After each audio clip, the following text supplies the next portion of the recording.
Hi guys, welcome back to Crafty Quilting Designs. I hope you're well and having a great day. So today is episode 4 of our Scrappy Stash Buster. So those of you who are new, welcome. And my name is Karen and I am making a Scrappy Buster quilt. And so far, as I've already mentioned, we're on episode 4. So today we're going to dive straight into this video and get on with it because we're near the end.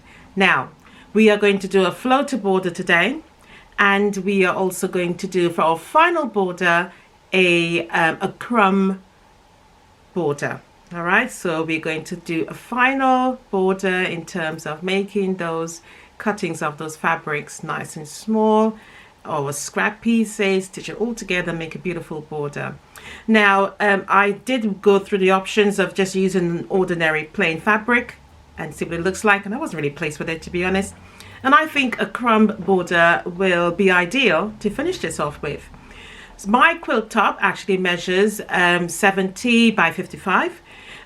Just bear in mind that if you do yours, it can work out to be bigger based on the size of the sashings that you actually use. Okay, so my sashings or my inner borders were actually 2 inches. That also includes my cornerstone. All right, my final border is going to be 4 inches, and that's the crumb one we're going to do. And our floater border is going to be the same 2 inches. So just be mindful of all of that. So remember, the more borders you add on, or the size of your borders, make your quilt top a lot bigger. So I'm just saying that just so that you can think ahead that if your quilt top is going to be bigger and you are machine quilting this with your domestic machine, you're going to have a little bit of a battle ahead. So just be mindful of that, okay? So let's get right into this. Let me show you what my quilt top looks like, and then I'll show you how I do my crumb pieces together to make this particular border. So let's go do that now. Oh, and before I actually go, if you're actually enjoying this, do let me know. I'd like to know what you actually think. Please comment below and share your ideas with me. And also, excuse me, just let me know if you've actually done a scrap quilt before and what it came out like. You know, it'd be nice to know your thoughts on this particular video. So jump right in and let me know, and give me a thumbs up for it. That would really be appreciative. So without further ado, let's go see this quilt top. Okay guys, so it's ready. This is what it actually looks like. As you can see, it's 4 across and 5 down. It has stitched together very easily and also very quickly. I mean, it looks really fantastic and everything squares out really nicely. You can actually see all of the patterns that we created very well. So our next step now is to literally stitch on our 2 inches floater border around the quilt. And then after that, we're going to then stitch on our crumb border. And that's what we're going to do next, really. I have already prepared a first strip of it for the length of the quilt. So I've got to do another 3 altogether. So let me show you now what that actually looks like, and then we shall get sewing so we can complete this series. So let's go do that right now, guys.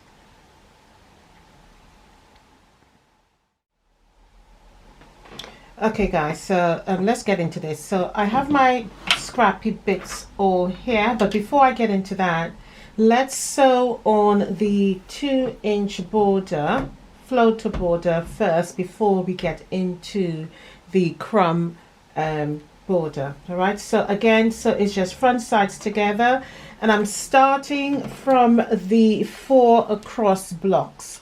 Okay, so again, get your strips, front sides together, and you're going to stitch and go all the way down, and I'm going to line it up, make sure it's all meeting nicely. And again, 1/4 inch seam, and just basically stitch it all the way down.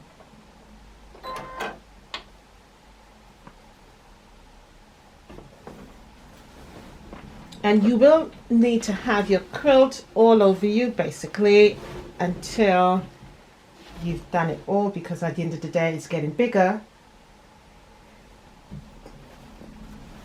And here we go. So as usual, I have anchored it down. So again, I haven't backstitched because I know I've got a final border to go on there, so I'm not going to worry about that until I do my final border.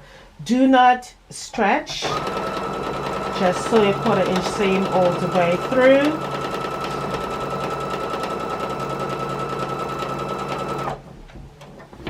And keep going.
Okay, so I'm almost at the end and I'm going to go all the way off a bit. Okay, and cut. Now what I'm going to do now is simply just cut it across here so that I have a correct measurement.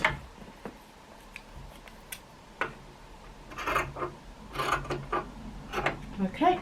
So I'm going to do the other side now. I'm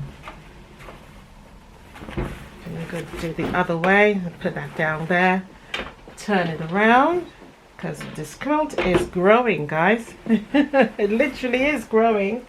And I've picked up some of my strips with me. There you go. Put that back. Turn this around now. So remember, we are going with the 4 across and check. So this is the 5 across, so this should be it here, and just double check so that you don't give yourself any unnecessary picking. So 1, 2, 3, 4, lovely, and I'm going to start the other one, and I think I have to move because it is not next to me.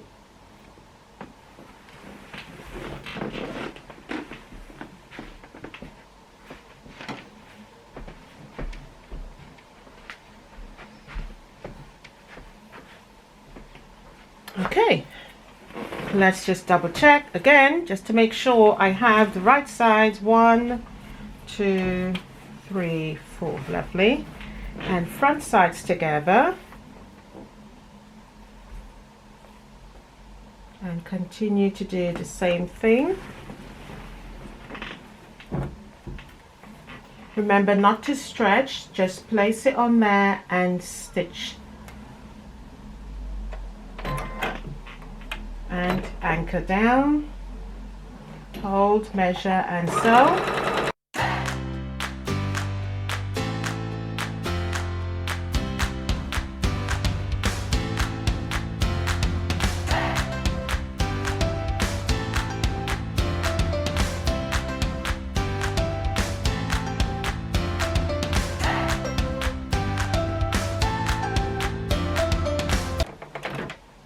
Okay, and cut. Get that out of there, and I'm going to do the same thing and just cut it across, making sure I'm level with my quilt top, which I am.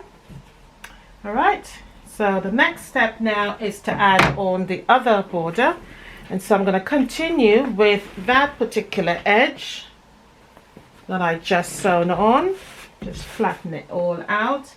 And I went ahead and stitched on my first cornerstone there onto this other strip, okay, and I'm going to line it up there so I can get that effect is what I'm aiming at.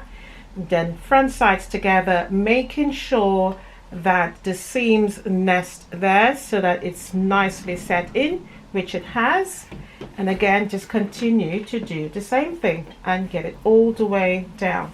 So just make sure you have all of your strips before you start, and then you can just sit at the machine and continue. So I'm going to line that up. It goes underneath, same 1/4 inch, and continue to sew. I'm going to just keep pressing down there. Hold that again, because remember I usually anchor it down, so I can just line it up nicely and continue.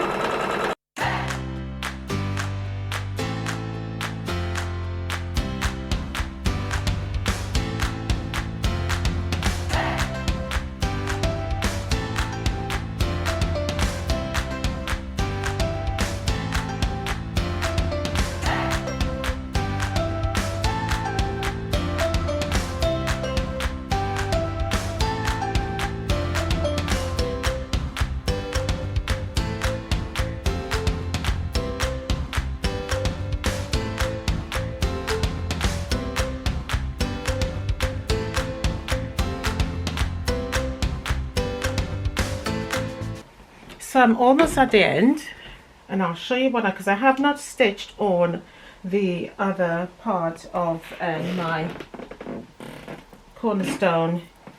Okay, I haven't stitched that on as yet, so let me show you what I'm going to do as I'm sitting at the machine, rather than take it off and then cut it and then come back. I'm going to do it right here, save myself some time. Right, so I'm going to go and stop up to where I just added on my top border. Yeah, so remember my top border is where my 4 blocks are.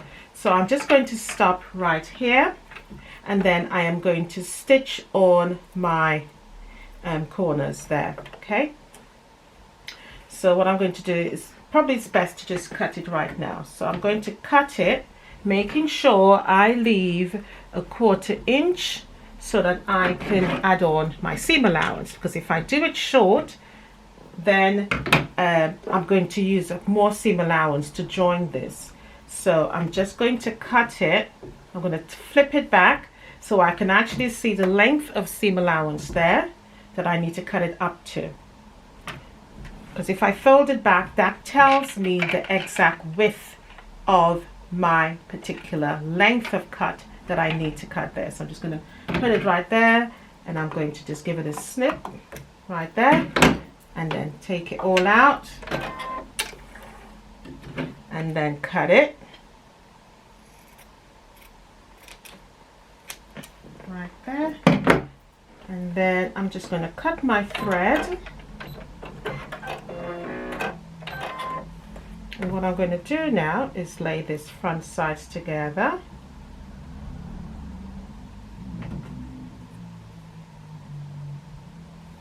Stitch it on, making sure it's nicely laid down, nice and neat. Remember, you can pin if you're unsure or if it's moving. Cut it, raise up my presser foot, and just simply continue, and it's level out properly. So hopefully you can see that there. Okay, so let's do that. Finish that one off.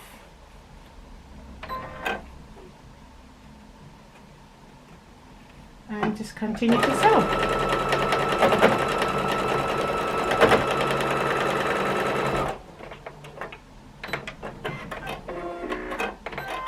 That's it. So everything is lined up nicely there. And so let me do the other side, and then I will show you the completed look. Okay guys, so let me show you how to do the crumb quilting.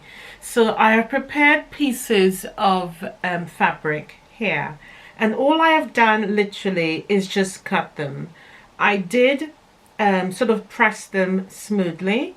I didn't put any big effort into it. I just literally stacked them up literally like that, and then put a hot iron on top of it. All right, and that's literally what I did. So I have picked up pieces of scraps or crumbs from my basket, and I have then cut them. Now some of them are longer than others, and but the initial size I'm going with is 4 inches, and some of them are literally 4¼ 4½. Some are longer, all right, which is not really a big deal because I am going to trim it down to a 4-inch for the border, 4 inches in width. What I would say, when you do cut yours, don't cut it exactly 4 inches, because we will have to trim it down. And so when you are sewing this together, it's very unlikely that you will actually get all the edges matched up. Okay, wouldn't get all the edges matched up, so that therefore you wouldn't have to trim this size. It's very likely you will have to trim both sides to get your 4 inches. So just give yourself a little bit of leeway on both sides of the actual scrappy bits that you're cutting up. I have picked up colors from the actual quilt itself. Some of them weren't there, but I have picked up a little bit extra that will more or less blend in nicely with it. So, and I'm going to add the black strips of fabric into each of the actual pieces. So the way how I'm doing this, in fact what this is a 2-inch strip, and I just cut it down the middle, and I've used yardage for this. I actually went from my stash and got this. All right, so I tried to start with a more solid color, so I started with this color in the first one, so I'm not going to start with this color, so I'm going to move on to another one. So for example, I can start with, I'm going to start with this one. All right, doesn't really matter, but for me what I don't want is all 4 corners to have this gold piece of fabric, hence the reason why I'm starting with something else. So it's all round that square is going to have a different color at the corner, and I'm going to sew on my black and just start. Now you don't have to do a 1/4 inch seam for this, you can do a scant seam, it doesn't really matter as long as it's on there. We are not going to worry about the width of it, and we know that it's not going to be that big anyway, so don't worry about that. So it's just literally stitching it together. Okay, and then you cut. Now again, don't worry about using a back stitch, because as you know, it is going to be stitched together eventually. As long as those stitches are small, then they will not unravel. And again, I'm just going to finger press it.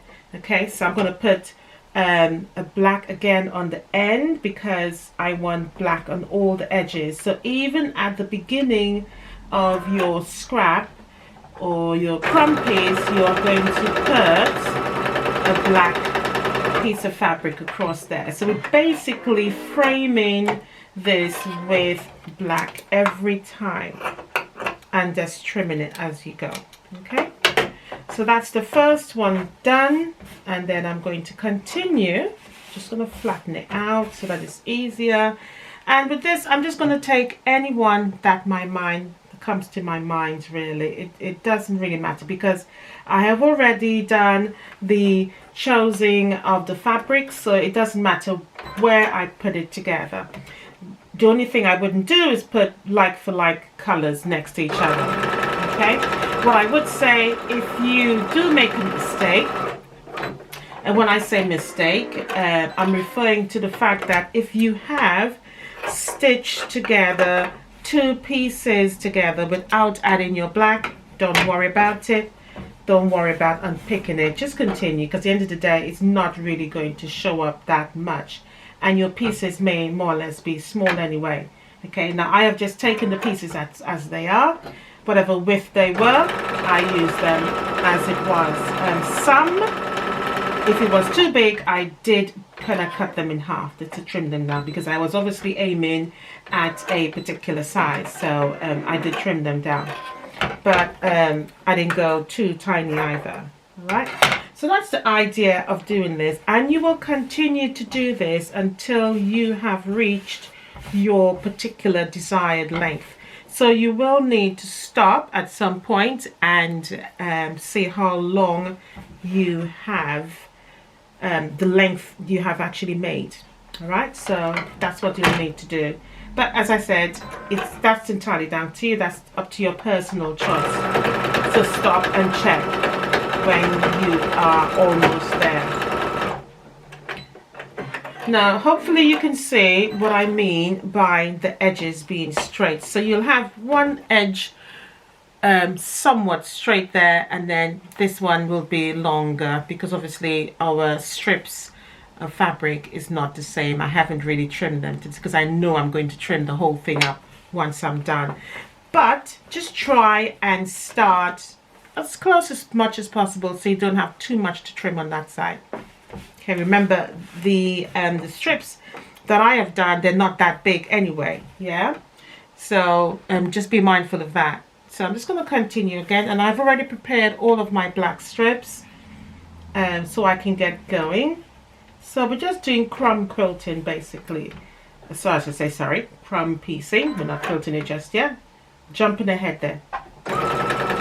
And you can do a scan seam wherever possible to make sure everything lines in properly. If you feel that your piecing excuse me, your piecing is tiny, so as long as there's a scan seam there, you can fit it in.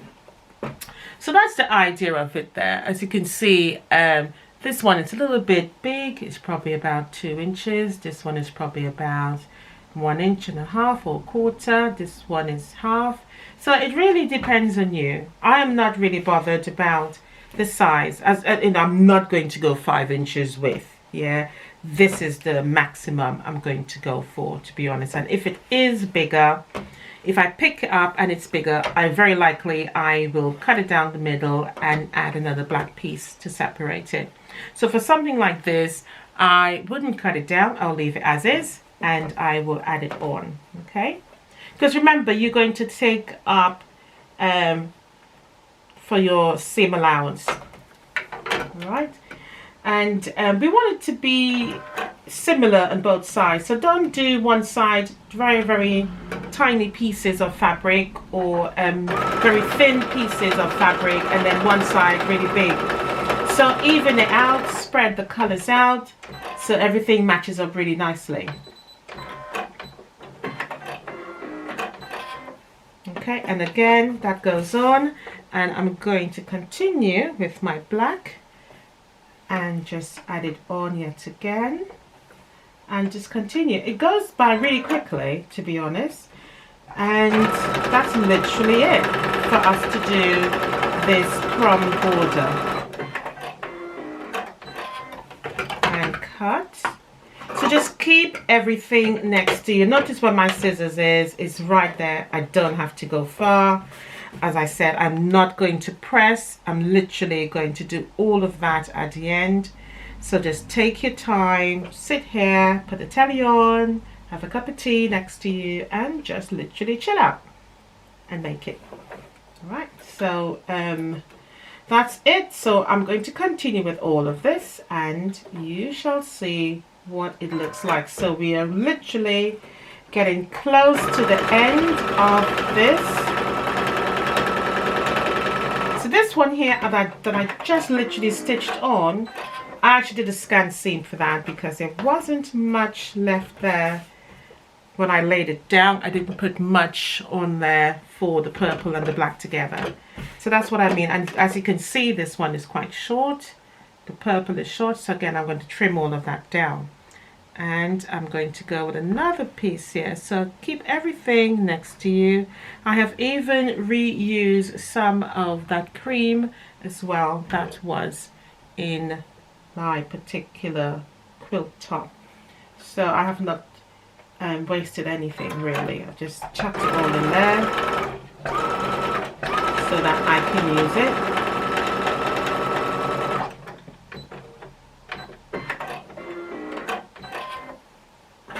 And look at that, I just made a mistake.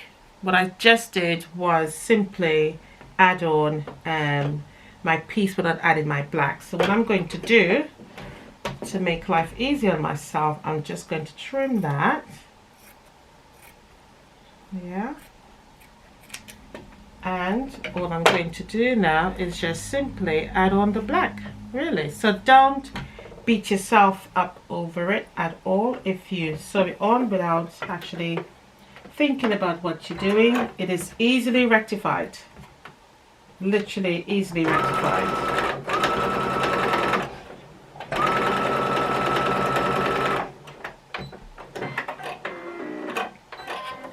So what I will do now, trim that down. So rather than use this piece again, I would leave that for now.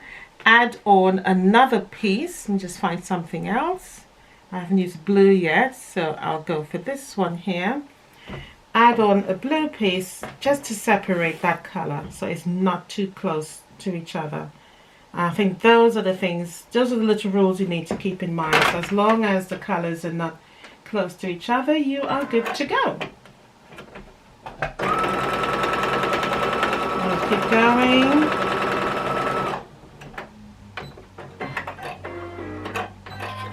Okay, open that up again and say problem solved. No problems there at all. I'm going to take, this is actually in the actual quilt, so I'm going to use that. I thought I dropped a piece of my black, because I have been doing that. I have been dropping them, so I thought I dropped it already. Okay, and sew again, and I can see my fabric is caught. Let me just cut that and line it up again. Sometimes you need a feeder fabric so that the needle does not catch it underneath. Put that down and raise it up a bit thicker, and then continue.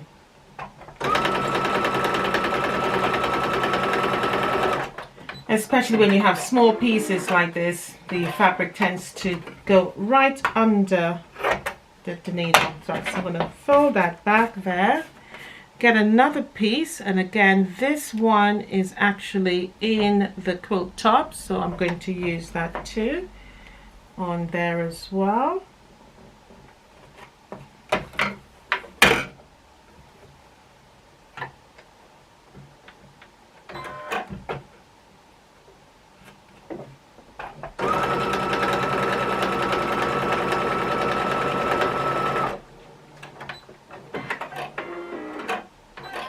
Right, I could fold that back again, go back to my black, and I think I'm actually going to go with this red here. I'm loving the look of that.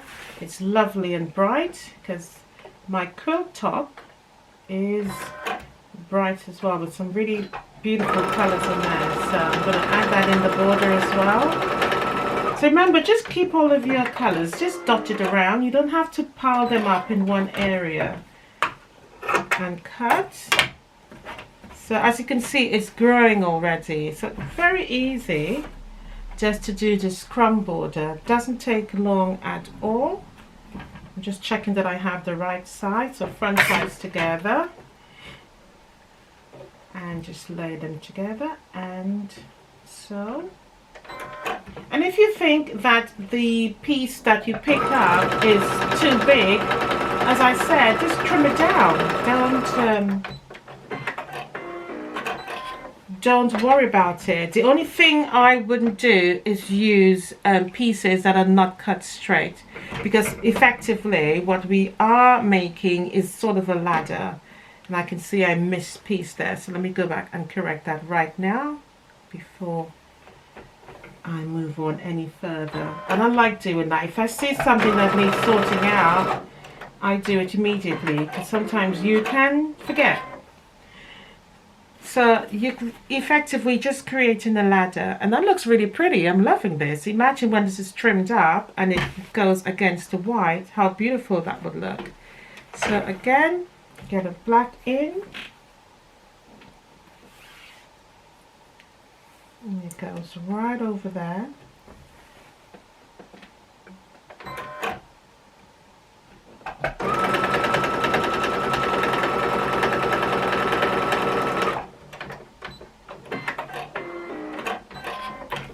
Okay, so I am going to finish this all up, and I will show you what the completed piece look like. Now, before I let you go, this was one of the pieces that I initially thought about using, because this is a 4-inch, well, I should say it was a 4-inch that's being cut into 2, so I was going to make my border really small, and I didn't like that. Okay, I think I did show you that. So what you can do, take this same one, if you've done something like that, like I have done, if you play around with it, so you get some ideas, and I think sometimes laying it all out helps. So you can actually use this as part of it, and you will get, you know, more colors coming together, more patchwork coming together, and it will look really awesome.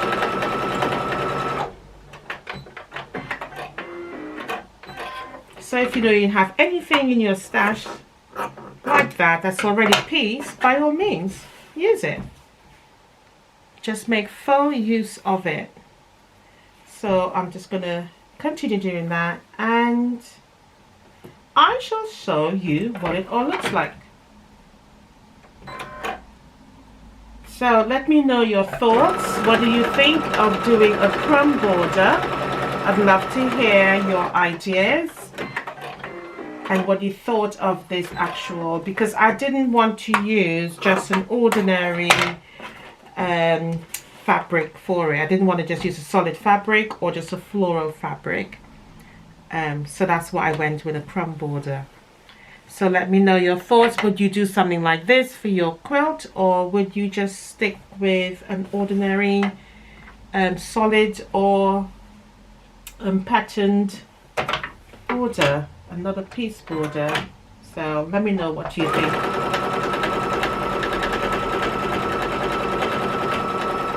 Right guys, so give me some time and I will get this sorted and show you the whole piece.